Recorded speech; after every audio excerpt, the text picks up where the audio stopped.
Adesso voi lavorate per noi. Aggrediti e minacciati di morte per diversi mesi, nel mirino di 3 malviventi, il responsabile commerciale e l'amministratore unico di una società di consulenza aziendale con sede a Treviso. Questa notte è scattato il blitz dei carabinieri sotto la direzione della locale procura della Repubblica. 3 persone sono state arrestate con l'accusa di estorsione aggravata continuata. Un 54enne del veneziano e un 51enne di Gorizia sono finiti in carcere, mentre al terzo complice, un 45enne del Trevigiano, è stato imposto l'obbligo di dimora nel comune di residenza. Le indagini dei carabinieri di Treviso hanno messo in luce una realtà inquietante. Una infiltrazione violenta e ingiustificata in aziende di proprietà altrui da parte degli indagati, con metodi vicini a quelli usati dalla criminalità organizzata. Hanno messo in atto ripetute gravi minacce anche di morte e violenze fisiche a danno delle vittime e dei loro familiari se non avessero ottemporato a ingenti richieste di denaro. Nel maggio 2020, con la scusa di portare nuova clientela, i 3 avrebbero perpetrato un'ingiustificata violenta infiltrazione nelle aziende del gruppo. Prima hanno aggredito il responsabile commerciale della holding, percosso ripetutamente nel parcheggio della ditta,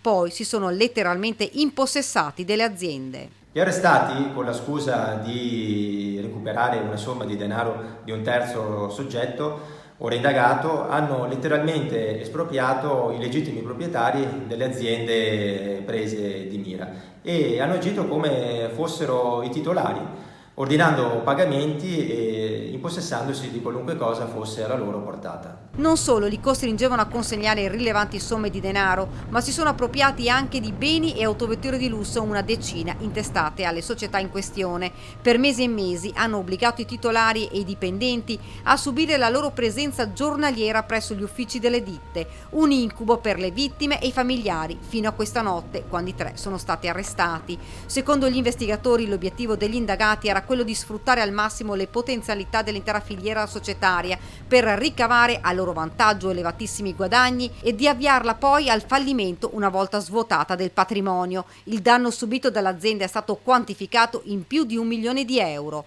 L'estorsione è un reato odioso, soprattutto se commesso con modalità di particolare aggressività e durezza, afferma il presidente Luca Zaia. Mi complimento quindi con i carabinieri e con la Procura della Repubblica di Treviso.